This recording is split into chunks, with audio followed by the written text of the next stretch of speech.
नमस्कार मित्रों, डॉक्टर संजीव भानावत के चैनल में आपका हार्दिक स्वागत, अभिनंदन।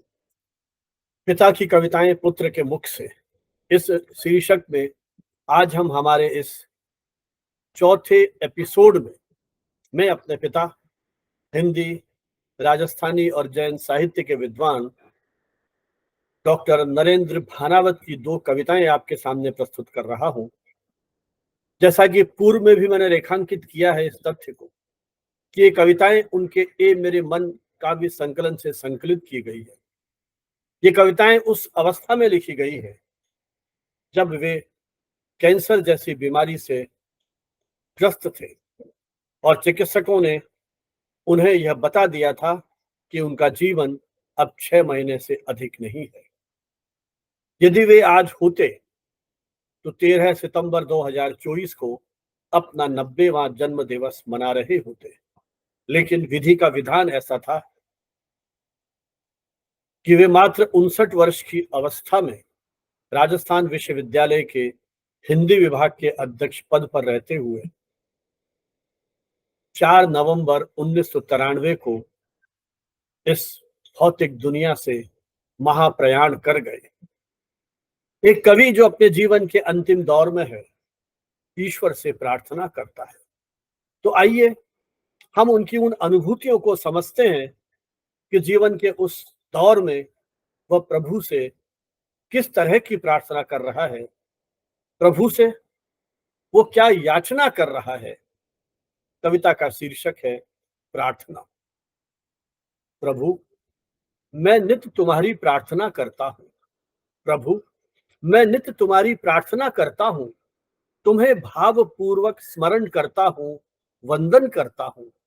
इसलिए नहीं कि मैं याचक हूँ, इसलिए नहीं कि मैं याचक हूँ, अशक्त हूँ, कामना लोलुप हूँ, बल्कि इसलिए कि मेरे पुरुषार्थ का जागरण हो, मेरे पराक्रम का विस्फोट हो। मैं तुम्हें सर्वस्व समर्पित करता हूँ, इसलिए नहीं कि बदले में तुम मुझे कुछ दो। यह समर्पण मेरे अहम का विसर्जन है, मेरी ममता का समता में अर्पण है, मेरी तृष्णा का तृप्ति में रूपांतरण है। मैं अपने लिए तुमसे कुछ नहीं चाहता, न मैं यह चाहता हूं कि मेरे दुख भरो।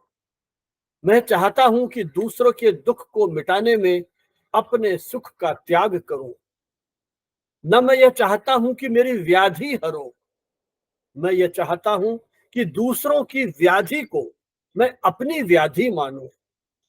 न मैं यह चाहता हूं कि किसी उच्च पद पर पहुंचूं, मैं यह चाहता हूं कि किसी पद दलित को उच्च आसन पर बिठाऊं।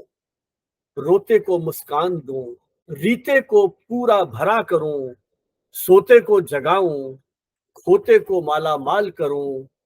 प्रभु, मैं तुम्हारी प्रार्थना इसलिए करता हूं कि मैं जन जन का कल्याण करूं, अंधेरे में प्रकाश बिखेरूं, अज्ञान में ज्ञान की ज्योति प्रज्वलित करूं। कहीं अभाव अभियोग न रहे, हिंसा आतंक और भय का भूत भागे। सब परस्पर शांति पूर्वक हिलमिल रहे, एक दूसरे का साथ दें, साथ साथ उठें, साथ साथ खाएं, साथ साथ काम करें। किसी के प्रति राग द्वेष न हो, दूसरों की बढ़ती देखकर प्रसन्नता का भाव जागृत हो। सबके प्रति मैत्री हो, जो मेरा स्वार्थ साधे वही मेरा मित्र न हो।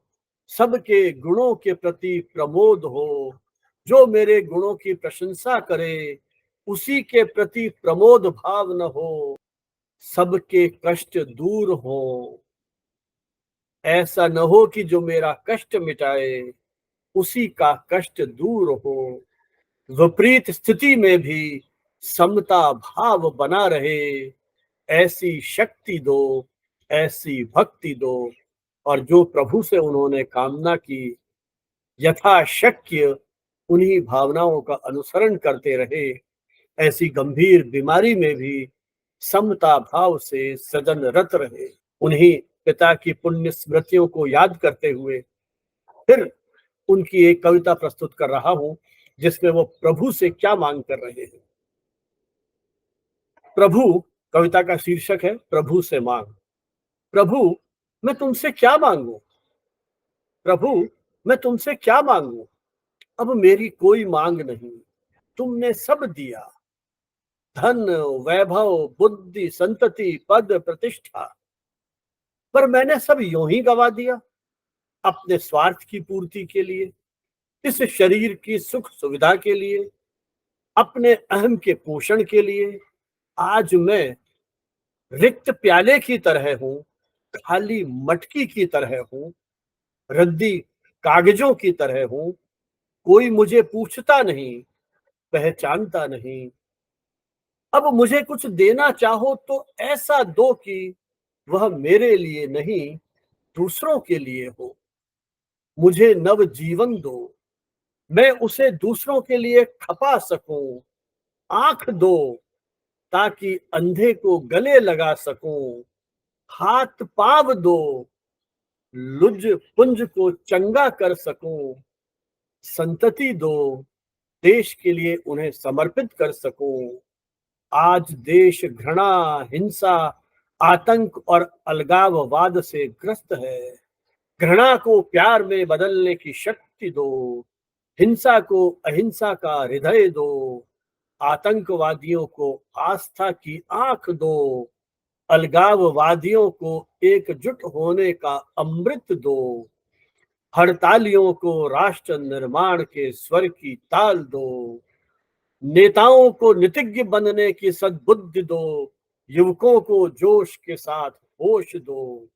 यह सब कुछ देने पर भी प्रभु, क्या वे सही रास्ते पर आ सकेंगे?